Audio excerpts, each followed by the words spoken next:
사람이 살다 보면 완전한 사람이 어디 있겠습니까? 또 실수하고 또 고치기도 하고 그러면서 사는 건데, 다윗도 실수를 했죠. 인구 조사하는 것 때문에 7만 명이 죽는 큰 잘못을 저지르게 됩니다.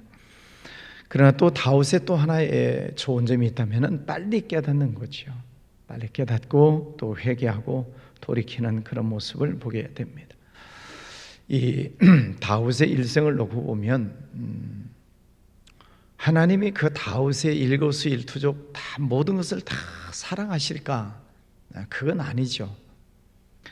예를 들어서 어떤 사람이 10가지가 있으면 10가지를 다 잘해서 하나님이 그를 축복하시는 것은 아니에요. 성경을 보면 어떤 누구도 그 10가지 중에 9가지를 잘못하고 9가지를 잘못하고 한 가지만 남아 있어도 하나님은 그를 사랑하시는데, 그 한 가지가 뭐냐면은 하나님을 사랑하는 마음입니다. 하나님을 사랑하는 마음을 가지고 있는데 부족해서 실수하고 잘못하고 죄를 지을 수도 있고 그렇다는 말이죠. 그럼에도 불구하고 하나님을 사랑하는 마음을 가지고 있을 때 하나님께서 그를 사랑하시고 또 기회를 주시고 축복해 주시는 것을 보게 됩니다. 다윗도 실수하고 죄를 지은 것으로 보자면 큰 죄를 지었죠. 간음죄뿐만 아니라 또 살인죄까지 짓고 또 인구조사까지 하는 그런 하나님 앞에서 오만방자한 그런 죄를 지었음에도 불구하고 하나님께서는 그를 다시 들어서 사용을 하시는데, 오늘 말씀에 보면 다윗이 성전을 건축할 준비를 하는데, 오늘 말씀에 보면 이 준비라는 단어가 많이 나오죠. 3절에 보면은 많이 준비하고 또 많은 놋을 준비하고, 4절에 무수히 준비하고, 또 4절 마지막에 많이 가져오고, 또 5절에도 준비하리라 많이 준비하였다. 또 그 뒤에 넘어가도 또 준비했다는 말들이 굉장히 많아요. 성경을 보면서 계속 반복되는 단어에 관심을 가지시라 이렇게 말씀을 드렸죠. 반복되는 단어. 뭔가를 많이 준비한다라고 하는 것은 거기에 마음이 있기 때문입니다. 내 온 마음을 다 할 때 많이 준비했다 하는 거죠. 애들이 학교 가서 시험을 치르죠. 시험을 치를 때 어떤 애가 시험을 잘 봐요? 당연히 많이 준비한 애가 시험을 잘 보는 것이지, 쓱 한번 보는 애가 시험을 잘 볼 리가 없죠. 하나님의 일을 하는 것도 마찬가지죠. 많이 준비하는 사람, 그 마음이 하나님을 사랑하는 마음이죠. 그러면 기도도 어떻게 해야 돼요? 새벽이라 잘 정신이 안 깹니까?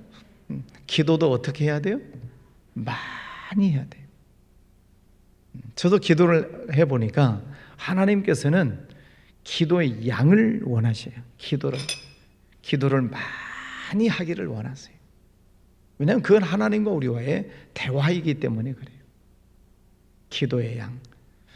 서로 남녀가 서로 사랑한다. 그럼 뭘 많이 해야 돼요? 쳐다만 보고 있어요? 자, 서로 사랑하는 남녀가 있으면 뭘 많이 해야 돼요? 대화를 많이 해야 돼요. 만나서도 대화하고 전화로도 하고 카톡도 하고 문자도 보내고, 어쨌든 대화를 많이 하는 것이 사랑하는 마음을 전달하는 것입니다. 여러분, 하나님 사랑하시죠? 그럼 뭘 많이 하시라고요? 기도를 많이. 근데 어떤 사람은 대화를 보면 대화법을 좀 배워야 되겠다는 사람들이 있어요. 자기 말만 하고 이제 다음에 만나서 또 얘기하자고 가는 사람이 있어요. 대화를 하려면 내 얘기도 하고 상대방 얘기도 들어주고 또 거기에 대해서 또 얘기하고, 적당하게 50대 50 주거니 받거니 하면서 대화가 이루어져야 되는데 자기 말만 열심히 해놓고 다른 사람 하려고 말하려고 하면 다음에 만나자 그래 버리면은 대화가 안 되는 거죠. 무슨 얘기예요?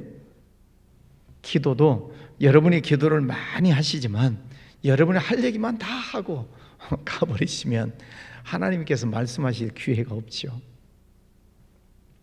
그래서 여러분이 30분을 기도했다 그러면은 20분, 30분은 기다려야 되잖아요. 하나님께서 내게 어떤 말씀을 주시는가. 하나님의 말씀을 듣는 묵상하는 시간이 있어야 돼요. 근데 내 얘기만 많이 하고 가버리면 하나님의 음성을 들을 시간이 없죠. 그래서 또 새벽에 여러분이 기도하시겠지만 많이 기도하시고 또 많이 묵상하세요. 가지 말고 벌떡 일어나서 가지 마시고 하나님께서 내게 어떤 말씀을 주실까, 어떤 말씀을 생각나게 하실까, 그 말씀을 계속 기다리는 거죠.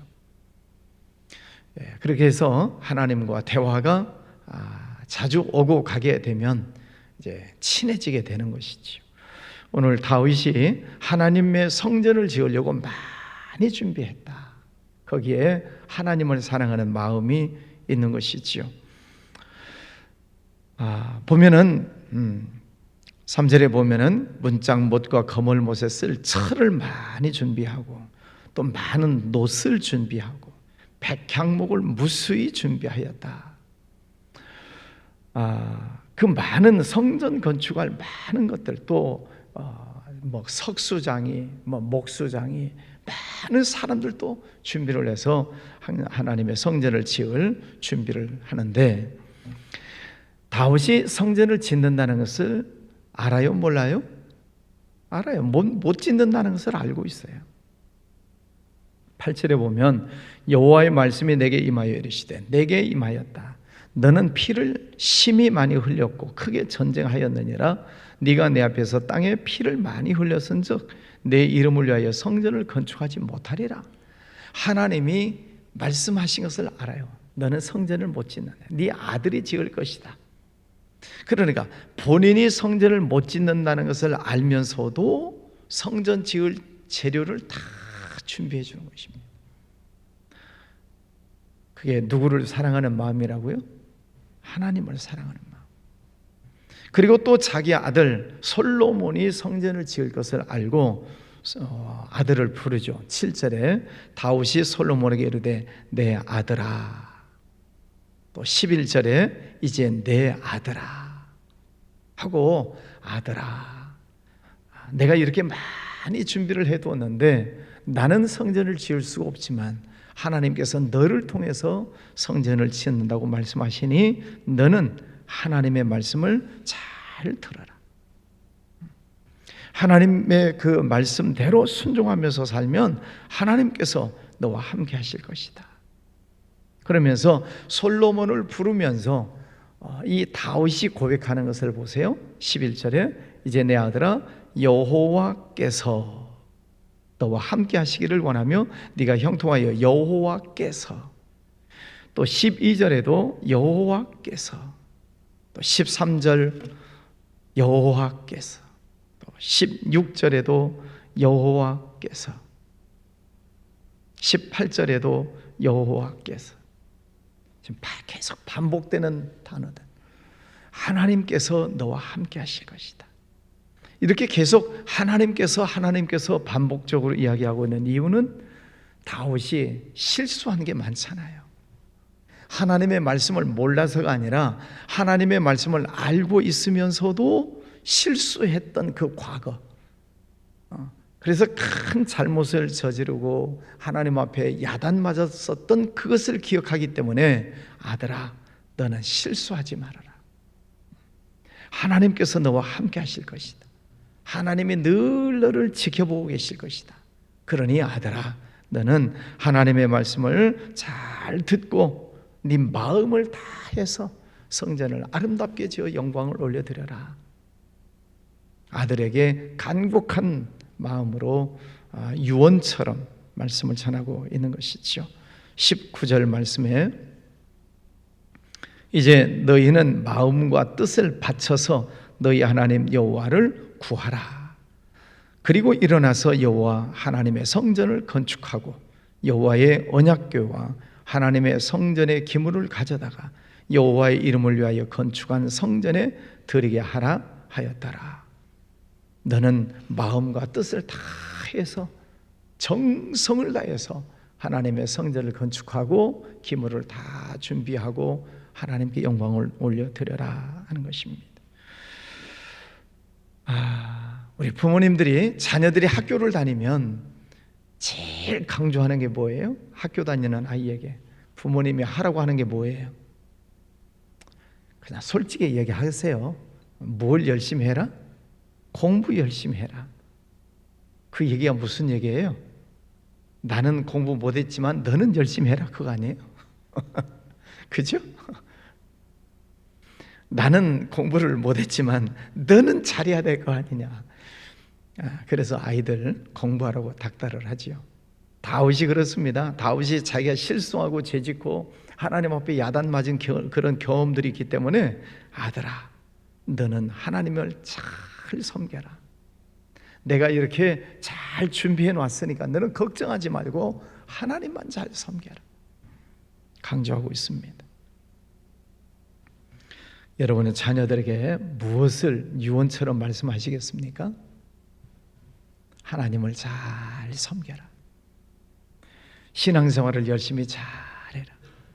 그래서 네 마음과 뜻을 다 해서 하나님을 찬양하고 하나님께 영광을 올려드려라 라고 말씀하시지 않겠습니까? 그럼 부모님으로서 뭘 준비하시겠어요? 다윗은 왕이니까 엄청나게 많은 성전 지을 재료들을 준비해 주고 있어요. 이것으로 현재 돈으로 계산하지만 수천억이 되겠죠. 자, 그러면 여러분은 자녀들을 위해서 무엇을 많이 준비해 주실랍니까? 기도를 많이 하십시오. 자녀들을 위해서 이름을 불러가면서 기도를 많이 하세요. 하나님, 이 아이의 이름을 기억해 주십시오. 하나님, 이 자녀의 이름을 기억해 주십시오. 날마다 자녀들 이름을 불러가면서 기도하시고, 또 두 번째는 하나님의 성전에서 여러분이 열심히 충성하고 봉사하고 헌신을 하십시오. 그게 하나님께서 자녀들에게 복을 주시는 통로예요. 하나님의 복을 주시는 통로가 여러 가지가 있는데 하나는 부모님을 통해서 주시는 축복의 통로가 있어요.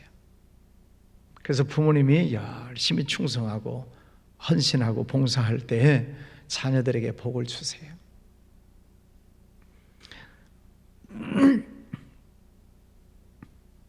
자녀들을 위해서 하나님 앞에 귀한 헌신을 쌓으시라는 것이죠. 이 다윗의 모습을 보면 자기의 최선을 다해서 하나님 앞에 충성을 하고 또 그 아들 사랑하는 아들에게 성전을 짓도록 부탁을 하고 있습니다. 자, 하나님이 주시는 복이 무엇인가? 6절부터 9절까지의 말씀을 보면 다 기니까 말씀을 읽지 않겠습니다만은 평안하기를 바라고 있는 것입니다. 평안해야 된다.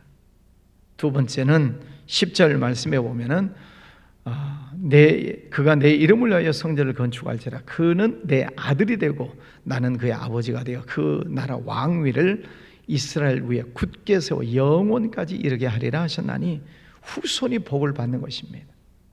평안한 복, 후손이 잘 되는 복, 그리고 11절부터 13절까지를 보면은 형통한 복, 모든 일들이 잘 되는 복, 그런 복을 하나님 앞에 기도하고 있습니다. 오늘 하나님 앞에 나와 예배하고 또 기도하는 우리 성도님들, 또 가정에서 실시한 노래 참여하는 분들도 여러분 마음의 정성을 다해서 하나님을 사랑하시고 또 준비를 많이 했다, 그게 다윗의 마음인 것처럼 기도도 많이 하시고 봉사할 일 있을 때 봉사도 열심히 하시고 또 자녀들에게 하나님을 잘 섬겨라, 꼭 잘 가르치시고, 그럴 때 평안의 복, 후손의 복, 형통의 복을 준비해 주신다 하는 것입니다. 오늘 하루 생활하실 때에도 하나님 은혜가 충만하시기를 바랍니다. 오늘 어르신들, 70세 이상 어르신들 청와대 방문을 합니다. 9시 4까지 그 전에 오시기를 바라고 또 저녁 기도회 있습니다. 많이 참여하시기를 바랍니다. 기도하지요. 거룩하신 아버지 하나님 감사합니다. 다윗이 성전을 짓지 못한다는 것을 알고 있으면서도 많이 준비해서 그 아들이 성전을 짓도록 하는 아름다운 모습을 보았습니다. 거룩하신 아버지 하나님, 우리의 삶 속에 주신 많은 은혜와 사랑을 감사합니다. 저희들도 자녀들을 위해서 기도를 많이 하고 또 충성하고 헌신하여 자녀들이 믿음 생활을 잘 할 수 있기를 원합니다. 평안의 복, 또 자손들의 복, 형통의 복을 누리며 살아가는 우리들의 삶이 되게 하여 주시옵소서. 오늘도 귀한 날 하루를 지낼 때에 하나님을 찬송하고 영광 올려드리기를 원합니다. 악한 사탄 마귀들 틈타지 못하도록 물리쳐 주시옵시고 아버지의 성령 안에서 오늘도 승리하게 하여 주시옵소서. 또 어르신들 오늘 청와대 야유회로 나갑니다. 건강을 지켜주시고 또 하나님 은혜 속에 보내는 복된 날 되게 하여 주옵소서. 또 저녁 기도회 시간을 통하여 부르짖어 기도하며 하나님과의 더 깊은 영적 교제를 나누는 귀한 시간들 되게 해주시기를 원합니다. 자녀들 이름 불러가면서 기도하겠습니다. 그 이름을 기억하여 주시고 축복하여 주시옵소서. 우리 나라 저 북한 땅 해외 나가 있는 선교사님들 또 많은 선교 지역들 축복하여 주시옵소서. 귀한 예물 드리는 손길도 축복해 주시옵소서. 예수님 이름으로 기도하였습니다. 아멘.